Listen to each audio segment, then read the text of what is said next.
একদিন রোজার একদিন আমি প্রোডাক্ট নিয়ে মার্কেটিং এ বের হলাম। সারাদিন প্রচুর মার্কেটিং করছি, সেদিন অনেক গরম ছিল, সবকিছু মিলায় মানে প্রচুর তৃষ্ণার্ত ছিলাম। তো সারাদিন মিলায় একটা প্রোডাক্ট আমি সেল করতে পারিনি। তো খুব খারাপ লাগতেছিল। তো ইফতারি করার পর অনেকেই জানেন আড্ডা দেয়, তো একটা ভ্যানের উপর অনেকে বসেছিল। তখন আমি ওখানে যে যখন কথা বললাম, বলার পর নামাজ টামাজ পড়ে যখন ওদের সাথে বসলাম, কথা বলার সাথে সাথে আমার ওখান থেকে প্রায় 8-9 পিস বিক্রি হলো। তাতে আমার প্রায় ওখান থেকে 2000 টাকার মতো লাভ হলো। তো একই সাথে ওরা আমার নাম্বার নিল, অনেক ক্লায়েন্ট আমার বাসায় আসা শুরু হলো। এই যে বিষয়টা, মানুষ হতাশ হওয়া যাবে না। একটা সারাদিন কোনো সেল হয় নাই, রোজা থেকে একটা পয়সা সেল করতে পারিনি, কিন্তু রোজার মানে ইফতারি পরই আমার কিন্তু 2000 টাকা সেল হয়েছে, মানে 2000 টাকা আমার লাভ হয়েছে। তাহলে আমার সেল কিন্তু 5-6 হাজার টাকার মতো তখন আসছে। এই যে বিষয়টা, মানে হতাশ না হয়, আল্লাহর উপর বিশ্বাস রাখলে, নিজের উপর কনফিডেন্স রাখলে, ধৈর্য ধরলে অবশ্যই একটা সময় আসবে, কিন্তু সেই পর্যন্ত আপনার টিকে থাকতে হবে। একটা সময় এই যে মিরপুর 10, এই যে 2 নাম্বার 10 নাম্বার, এই যে রাস্তার পাশে, এইখানে কিন্তু এক সময় প্রোডাক্ট দিতাম আমি। মানে এইখানে প্রোডাক্টগুলা এরাই সেল করতো। আমি এক সময় এখানে মিনিমাম 20টা দোকানে আমি প্রোডাক্ট দিতাম। মাঝে মাঝে এখানে আসি, মাঝে মাঝে আমার সেই স্মৃতিচারণ করতে। তো এখানে যখন এসে আমি দেখতে পাই যে এখনো অনেকে করতেছে, আমি অনেককে সাজেশন দেই যে এইভাবে করলে আরো ভালো কিছু করতে পারবেন। তো আমার খুব মানে স্মৃতিকাতর হয়ে পড়ি, কারণ এই অঞ্চলটা একদম মানে এতটাই পরিচিত। কারণ একটা সময় প্রতিদিন সকাল দুপুর বিকাল নাই এই রোডটা দিয়েই আমি 3 থেকে 5 বার চলাফেরা করতাম। ওইখানে যখন ছিলাম আমি হাতে নিয়ে প্রোডাক্ট নিয়ে ঘুরতাম, আমি অনেক জায়গায় নিজে নিয়ে দেখাইতাম, নিজে মার্কেটিং করতাম। তো আমার থেকে যদি ওই লেভেলের মানুষ হতো, তখন কিন্তু আমার কাছ থেকে দেখতে চাইতো না। তো এই লেভেলের সাথে যেহেতু আমার একটা সম্পৃক্ততা ছিল, আমি এদের সাথে আমার কিন্তু সহজে মিশতে পারতাম, মানে মার্কেটিং শুরু করতে পারতাম। তো আমি কিন্তু এখানে মার্কেটিং করে আমি খুব সহজেই এদের মন জয় করতে পারছি। কারণ আমি যদি গুলশান বনানী এরিয়ায় যাইতাম, আমি ওইসব শোরুমে ওই সময়ের অবস্থায় আমি ওদেরকে প্রোডাক্ট মার্কেটিং দেখাইতেই পারতাম না। 14,000 টাকাতে যখন শুরু করি ব্যবসাটা স্টুডেন্ট লাইফে 2010 সালে, তখন থেকে তো এটা কল্পনা করিনি যে আজকে এই পর্যায়ে আসবো। তবে হ্যাঁ, ভিতরে জিত ছিল, ভিতরে স্বপ্ন ছিল যে বড় কিছু করব। বড় কিছু করার সাথে সাথে আজকে যেমন আমার নিজের 11টা ফ্যাক্টরি, এই যে তার ভিতরে একটা দেখেন কেবললেস ফ্যাক্টরি। একই সাথে এই যে আমাদের ফ্যাক্টরিগুলো, এখানে কিন্তু প্রত্যেকটা ফ্যাক্টরিতে কয়েকশো মানে মানুষ জব করে, এবং এদের সাথে কয়েকশো মানুষের কিন্তু কর্মসংস্থান আছে। একটা ব্যবসা করলে কিন্তু আমার মাধ্যমে কিন্তু হাজার হাজার মানুষ কর্মসংস্থান হচ্ছে। আমি এক জায়গায় হয়তো চাকরি করতাম, কিন্তু আমি একা ব্যবসা করতে আসছি, এখানে আমার মাধ্যমে লক্ষ লক্ষ মানুষ চাকরি করতেছে।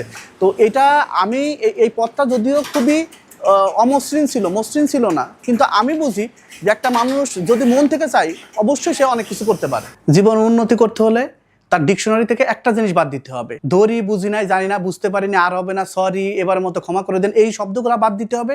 আর একটা জিনিস ইন করতে হবে, সেটা হচ্ছে পারবো না, পারি না, আমার দ্বারা সম্ভব না, এই কথাগুলো কখনো বলা যাবে না। পারবো, পারি এবং 100% পারবো, এই জিদগুলা নিয়ে কাজ করেন। এবং এই ধরি, মনে করি, বুঝি নাই, সরি, এইসব শব্দ ডিকশনারি থেকে বাদ দেন, আপনি 100% ইনশাল্লাহ সফল হবেন। যারা সফল তারা কিন্তু একটু ডিফারেন্টভাবে সব কিছু ভাবে। তারা কিন্তু অন্যদের কথা শুনে না, তারা কিন্তু পিছনের কথা ভাবে না। তাদের একটাই মাথার ভিতর থাকে, কিভাবে নিজেকে সফল করব, কিভাবে অন্যকে সফল বানাবো। এই জিনিসটা নিয়েই কিন্তু তারা এগিয়ে যায়, আর এগিয়ে যায় বলেই দিন শেষে সেও সফল হয়, অন্যরা সফল হওয়া মানে সে সফল হওয়া। এই যে আমাদের যে প্রোডাক্টগুলা যে যাইতেছে, এই যে ফিনিশিং হয়ে, এই যে বোর্ড হচ্ছে, এই যে ফিনিশিং করতেছে, হ্যাঁ, এই যে এই পাশে চেকিং করতেছে, কিউসি করতেছে। কিউসি হওয়ার পরে ফিনিশিং যাবে, ওই যে সুতা কাটতেছে, সুতা যেগুলো সুতা আছে, এরপর আয়রন হবে, তারপর ওই যে আয়রন হচ্ছে ওই পাশে, হ্যাঁ, ব্যাকন টেবিলে কিন্তু একদম ফিনিশিং হচ্ছে সর্বোচ্চ কোয়ালিটি। তো এই যে এখানে আয়রন হওয়ার পর এই যে এখানে ফিনিশিং এ আসতেছে, এইখানে হ্যান্ডটেক লাগতেছে, প্রাইস স্টিকার, এবং একই সাথে ওই যে প্যাকেটিং হয়ে প্রোডাক্ট ওই যে বক্সে যাইতেছে, প্যাকেট হচ্ছে এইভাবে প্রতিটা প্রোডাক্টে যে বক্স হয়ে যাইতেছে। যেহেতু আমি কখনো চাকরি করিনি, ব্যবসা শুরু করি, তো এই ব্যবসা করতে এসে যেটা আমার জন্য মানে যে কষ্টটা হয়, সেটা হচ্ছে আমার প্রচুর শিখতে হয়েছে। আর শিখতে গেলে কিন্তু আপনার নিজেকে ইনভেস্ট করতে হয়, মানে অনেক কিছু লস হয়, আর লস দিয়ে শিখতে হয়েছে। যেহেতু আমি শেখা হয়েছে, তো আমার সময় লাগছে, এবং আমি প্রচুর পরিশ্রম করছি এটার জন্য, এবং সময় দেওয়া হয়েছে। আমার জীবনে একদিনও চাকরি না করলে, ব্যবসার জগৎটা তো আসলে একটা ভিন্ন, কিন্তু আমাদের ব্যাকগ্রাউন্ড মানে আমাদের পরিবার কিন্তু সব ব্যবসায়ী। হ্যাঁ, বাবা যদি আর্মি ছিলেন, কিন্তু আমাদের দাদা বা বাবাও একসময় ব্যবসা করছে, আমাদের পরিবার ব্যবসায়ী। প্রত্যেকটা মানুষের একটা স্বপ্ন থাকে, ব্লু ড্রিমও কিন্তু একটা মানে নামটাও যেমন তার এর সাথে কাজের সাথে কিন্তু সম্পৃক্ততা অনেক বেশি, তেমনি আমি কিন্তু স্বপ্ন নিয়ে কাজ করি। প্রতিটা মানুষের একটা স্বপ্ন থাকে, তার একটা শোরুম হোক, তার সে ওই অঞ্চলে ভালো কিছু করুক, কিন্তু হয়তো সামর্থ্যের জন্য পারে না। আমাদের দেশের যে মার্কেটটা, এই মার্কেটটা কিন্তু অনেক বড়, প্রায় 7,000 কোটি টাকার একটা মার্কেট, কিন্তু আমাদের এখানে অবদান কি? আমরা তো সম্পূর্ণ এক্সপোর্ট করতেছি। সবাই দেশকে নিয়ে কিন্তু ওইভাবে ভালো কোনো কোম্পানি ভাবতেছে না, নিজে খুচরা সেল করতেছে। কিন্তু আমাদের দেশে যে হোলসেল মার্কেটটা আছে, এই মার্কেটে কিন্তু কোনো ভালো কোনো কোম্পানি নেই, কর্পোরেট কোম্পানি নেই, হয়তো দোকান আছে অনেক। তো আমার মনে হলো যে এক জায়গায় যদি আমি 48টা বা 50টা আইটেম করতে পারি, এবং ছেলেদের কিন্তু আমাদের এখানে প্রায় 48 থেকে 50টা আইটেম একই ছাতার নিচে। আমরা আসলে শুরুতে আমার বিজনেসটা একদমই জিরো থেকে শুরু হয়। আমি স্টুডেন্ট লাইফ থেকে 2010 সালে পড়াশোনার পাশাপাশি কিন্তু শুরু করি। এখন আমাদের সর্বশেষ 11টা আমাদের ফ্যাক্টরি আছে নিজেদের।